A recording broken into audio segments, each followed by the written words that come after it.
സാധാരണ രാജ്യങ്ങൾ ഒരു ഫിഫ ലോകകപ്പ് കളിക്കാൻ എത്തുന്നത് പോലെയല്ല ഇറാൻ ടീമിന്റെ ഇത്തവണത്തെ വരവ്. തങ്ങളുടെ രാജ്യവുമായി യുദ്ധം ചെയ്യുന്ന രാഷ്ട്ര തലവന്മാരെ ഇല്ലാതാക്കാൻ ശ്രമിക്കുന്ന ലോകത്തിലെ ഏറ്റവും ശക്തമായ ഒരു രാജ്യത്തിലേക്കാണ് അവർ കളിക്കാനായി വരുന്നത്. ഇങ്ങനെ രാഷ്ട്രീയ പ്രതിസന്ധികൾക്കും വിസ വിലക്കുകൾക്കും ഇടയിൽ ഫിഫ ലോകകപ്പിൽ ജീവൻ മരണ പോരാട്ടം നടത്തുകയാണ് ഇറാൻ ദേശീയ ടീം. ഇപ്പോൾ ലോകത്തിനു മുന്നിൽ അവർ എഴുതി വെച്ച ഒരു വികാരനിർഭരമായ കുറിപ്പ് അന്താരാഷ്ട്ര മാധ്യമങ്ങളിൽ ശ്രദ്ധേയമാവുകയാണ്. കരുത്തരായ ബെൽജിയത്തെ ഗോളില്ലാ സമനിലയിൽ തളച്ച് തങ്ങളുടെ ലോകകപ്പ് പ്രതീക്ഷകൾ സജീവമാക്കിയതിന് പിന്നാലെയാണ് സോഫി സ്റ്റേഡിയത്തിലെ ഡ്രസ്സിംഗ് റൂമിൽ എഴുതി തയ്യാറാക്കിയ ഒരു കത്ത് ഇറാൻ താരങ്ങൾ ബാക്കി വെച്ചത്. ലോസ് ആഞ്ചലസ് നഗരം തങ്ങൾക്ക് നൽകിയ സ്വീകരണത്തിന് നന്ദി പറയുന്നതിനൊപ്പം ലോകത്ത് സമാധാനം പുലരണം എന്ന ശക്തമായ ഒരു സന്ദേശവും ഈ കത്തിലുണ്ട്. ഇറാൻ ഫുട്ബോൾ ഫെഡറേഷനാണ് ഈ കുറിപ്പ് ഔദ്യോഗികമായി പുറത്തുവിട്ടത്. ആയിരക്കണക്കിന് വർഷങ്ങൾ പഴക്കമുള്ള പുരാതന പേർഷ്യ മുതൽ ഇന്നത്തെ ഇറാൻ വരെ ഇറാന്റെ ആത്മാവ് സജീവവും ദൃഢവുമായി നിലനിൽക്കുന്നു. ലോസ് ആഞ്ചലസ്, നിങ്ങളുടെ ആതിഥ്യ മര്യാദക്ക് നന്ദി. ഞങ്ങൾ ഇങ്ങോട്ട് വന്നത് അഭിമാനത്തോടെയാണ്, പോരാടിയത് അന്തസ്സോടെയാണ്, ഇവിടെ നിന്ന് മടങ്ങുന്നതും തല ഉയർത്തിപ്പിടിച്ച് തന്നെയാണ്.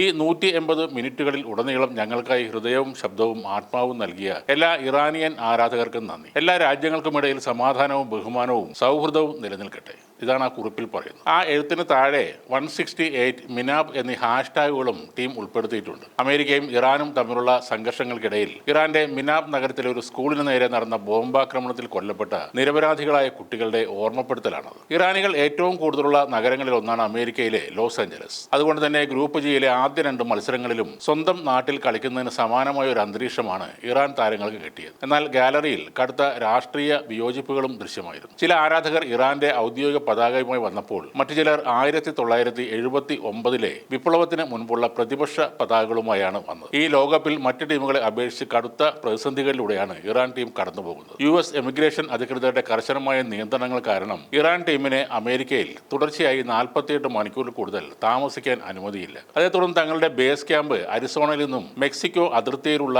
ടിവാനയിലേക്ക് മാറ്റാൻ ഇറാൻ ടീം നിർബന്ധിതരായി. ഓരോ മത്സരത്തിനുമായി ഇവർ അതിർത്തി കടന്നാണ് അമേരിക്കയിലേക്ക് വരുന്നത്. ചില കോച്ചിംഗ് സ്റ്റാഫുകൾക്ക് വിസ നിഷേധിച്ചതും താരം മെഹദി തെറാബിയുടെ വിസ കാലാവധി തീർന്നതിനെ തുടർന്ന് മെക്സിക്കോയിൽ പോയി പുതിയ വിസ എടുക്കേണ്ടി വന്നതുമെല്ലാം ടീമിനെ ബാധിച്ചിട്ടുണ്ട്. ബെൽജിയവുമായുള്ള മത്സരത്തിന് ശേഷം മാധ്യമങ്ങളെ കണ്ട ഇറാന്റെ കോച്ച് അമീർ ഖലനെ കടുത്ത ഭാഷയിൽ തന്നെ പ്രതികരിക്കുകയും ചെയ്തു. ഈ ലോകകപ്പിൽ ഏറ്റവും കൂടുതൽ വേട്ടയാടപ്പെട്ട ടീം ഇറാനാണെന്നായിരുന്നു അദ്ദേഹത്തിന്റെ വാക്കുകൾ. ഏറ്റവും മോശം സാഹചര്യങ്ങളെ അതിജീവിച്ച് മനോഹരമായ കളി പുറത്തെടുത്ത കളിക്കാരെ അദ്ദേഹം അഭിനന്ദിക്കുകയും ചെയ്തു. ആദ്യ മത്സരത്തിൽ ന്യൂസിലൻഡിനോട് 2-2 സമനില വഴങ്ങുകയും രണ്ടാം മത്സരത്തിൽ അതിശക്തരായ ബെൽജിയത്തെ തളയ്ക്കുകയും ചെയ്ത ഇറാൻ വരും ദിവസങ്ങളിൽ അടുത്ത റൗണ്ട് ലക്ഷ്യമിട്ട് ഈജിപ്തിനെയാണ് നേരിടുന്നത്. ഈ മത്സരത്തിൽ വിജയിക്കാനായാൽ ഇറാൻ ടീമിനെ ലോകകപ്പിന്റെ നോക്കൌട്ട് റൗണ്ടിലേക്ക് യോഗ്യത നേടാൻ കഴിയും.